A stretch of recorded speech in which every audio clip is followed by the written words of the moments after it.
Hello babe, welcome back to my channel. My name is TK Shamwani if you're new here, and welcome. I hope you'll stick around till the end of the video and you will choose to press on that subscribe button, like and comment at the end of the video. So today we are doing part 2 of what I did a couple of weeks ago. Lessons learned in my 20s and 30s. For those who don't know, I am a 40-year-old YouTuber from South Africa.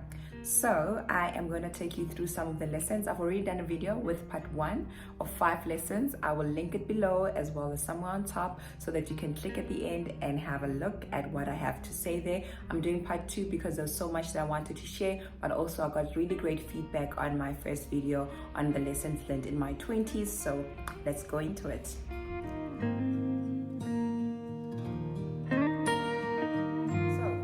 I have 5 lessons here. So the first one is, no one has a formula to life. We are all just winging it. It's very similar to one of the other lessons I have said before. You need to just go back into it. But why I mean that we are all winging it and there is no formula. You know, I was talking to a colleague the other day, and she just turned 41 actually, and she's feeling very strange. So she was speaking to her parents and said, you know, how did you feel when you were 41? I'm finding this age so strange, you know.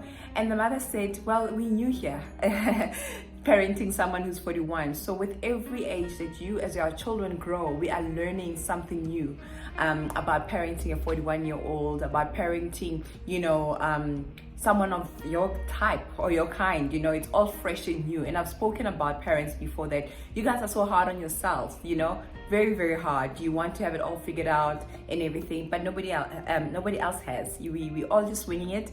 And I think we need to start showing each other grace, because nobody is an expert in this thing called life.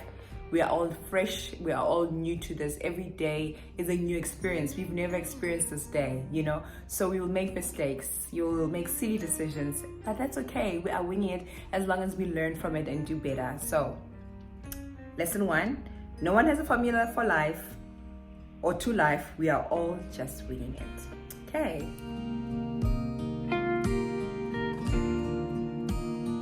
Lesson number 2, do not take your feelings for granted or dismiss how you feel.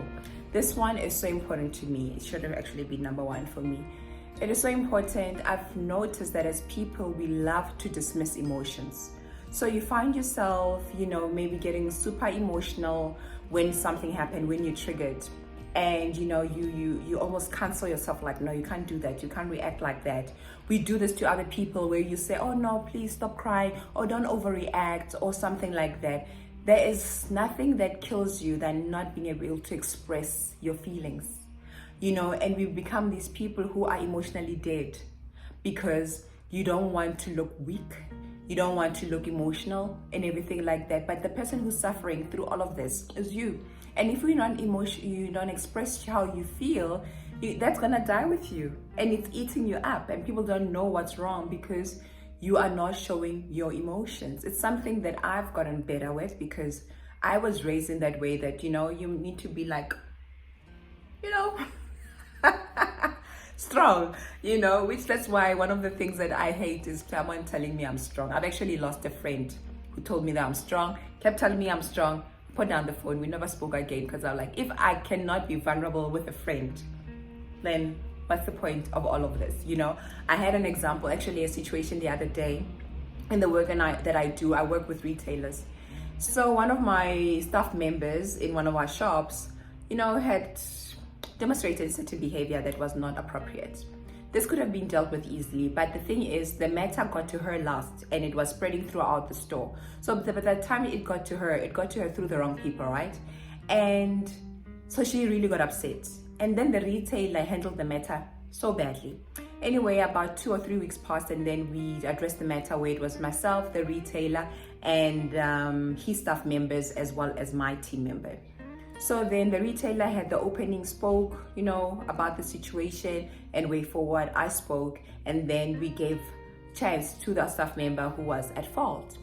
As she started talking, within 5 minutes, yes, she was raising her voice because it was the first time that her matter is being addressed. People have been talking behind her back, right?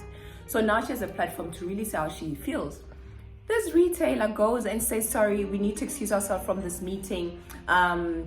She's very emotional, blah, blah, blah, and everything, and dropped off. It was a Zoom call. And I thought, well, that is so disrespectful. I called him back and I said, that was disrespectful.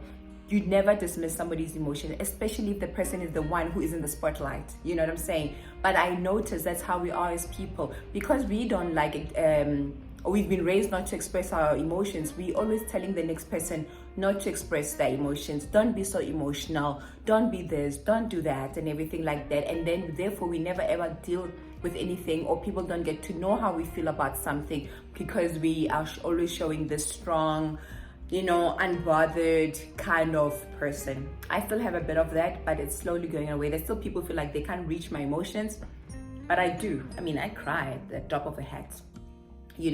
I don't like being in certain places because I know that the environment's not going to be good for me. So I protect myself in that sense.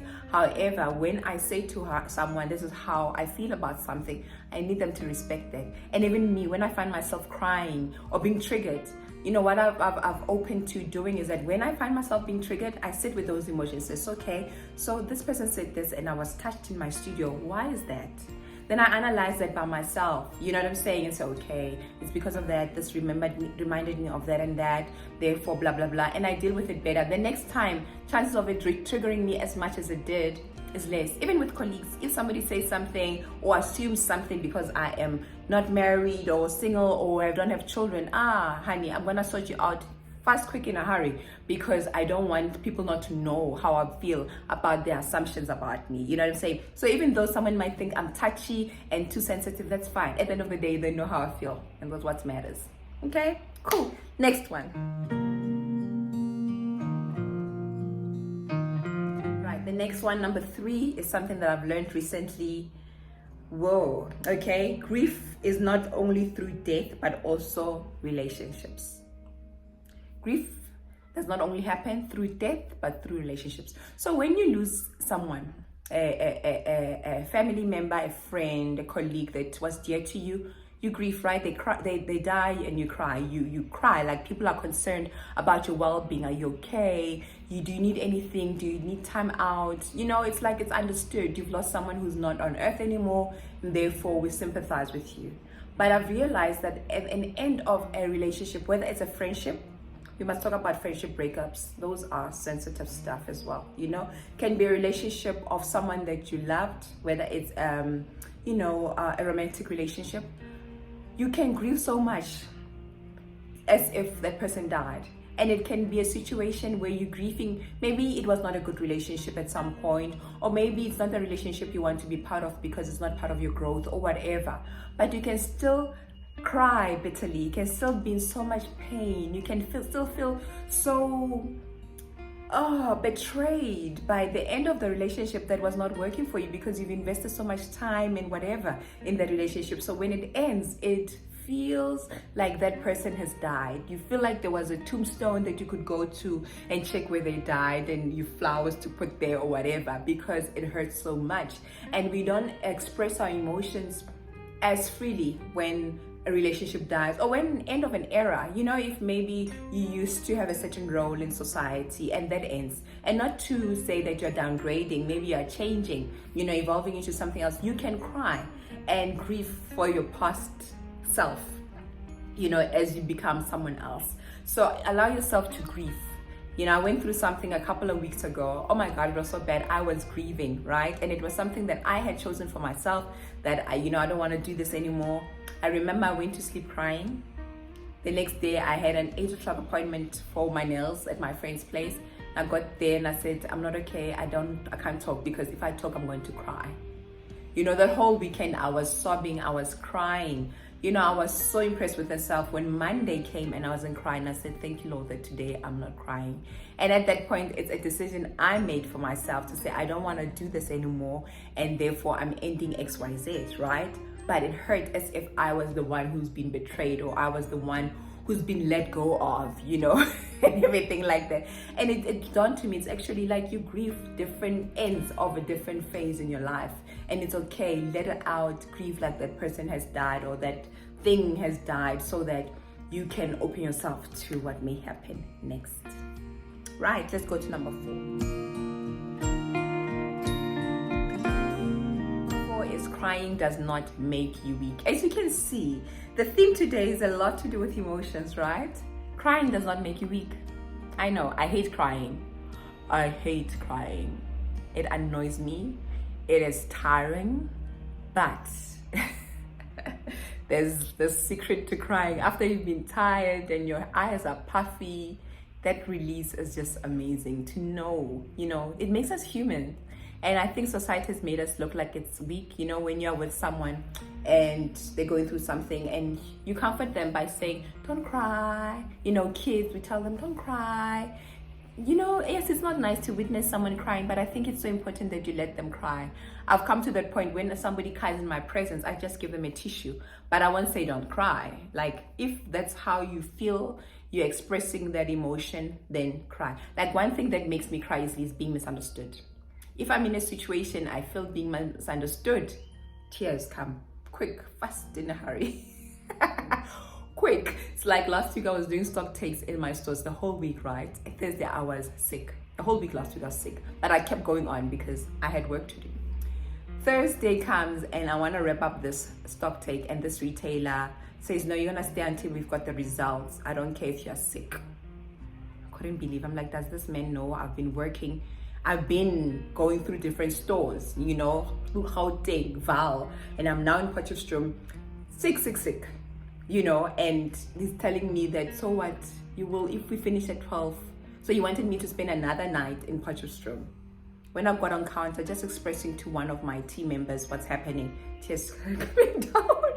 Imagine crying in front of your staff members, and people think I'm like this hardcore girl, But when someone misunderstands me, or I feel like someone does not understand how much effort I've put into something and they are thinking maybe I'm a chancer, that kind of stuff makes me cry, like, oh. But I don't feel that bad anymore. I'm just like, that's how I feel. That's where it is, where I'm touched. And I feel it's important that we teach people that it's okay to express those emotions. God wouldn't have given us that emotion if we couldn't, we shouldn't use it. Obviously, we're not saying be a crybaby, but it's okay. Don't stop people from crying. Let them express themselves. It's okay to cry. If you're a crybaby, it's okay. We love you, okay, crybaby.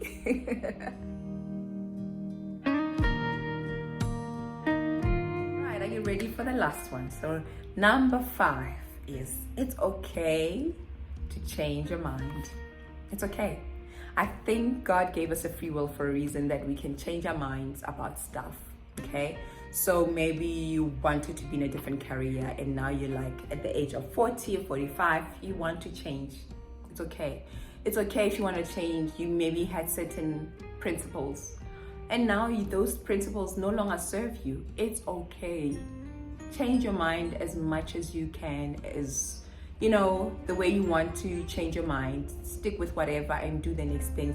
We become so obsessed with our idea of our former self, whatever it is that you thought you were before. You are evolving, you are changing, and it's okay. So if you change your mind about something, go for it.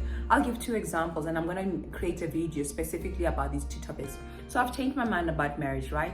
Guys, I've been married and my divorce is only about to get finalized in the next few whatevers. And but I've told myself that I don't want to get married again. Did I enjoy being married? Absolutely. When they were good, we were couple goals, right? But having been single for the last 2 years, this is where it's at. I love this life. You know what I'm saying? I used to want to have children. It's my desire. I had a bigger desire to be a mother versus being a spouse to somebody. But now that life worked out the way it is, I am like, it's not something I desire anymore. Not at all. And what is annoying is that people who have a different perspective will tell you, oh no, you can't think like that, you're selfish, or blah blah blah. We'll talk about that another day. But I just wanted to say, it can be something as big as that, where you change your mind that is not something that you want to be part of your life anymore. Change it. Change your careers, change your values, whatever it is. As humans, we can change, and therefore whatever is not serving you, change it. Okay, that's it. Those are my 5 lessons that I've learned in my 20s and 30s, and I'm looking forward to seeing what else I'm going to learn in this new decade of being in my 40s, where life has just begun, apparently. Anyway, thank you so much for stopping by. If you are new, I hope you've enjoyed this video and you will subscribe. If you're a regular but you have not subscribed yet, please do the right thing so you can get my numbers up. If you are a regular, always commenting in my vlogs as well as my sit downs, I really appreciate it. I love you guys so much. Until next time, be awesome, babe. I love you so much.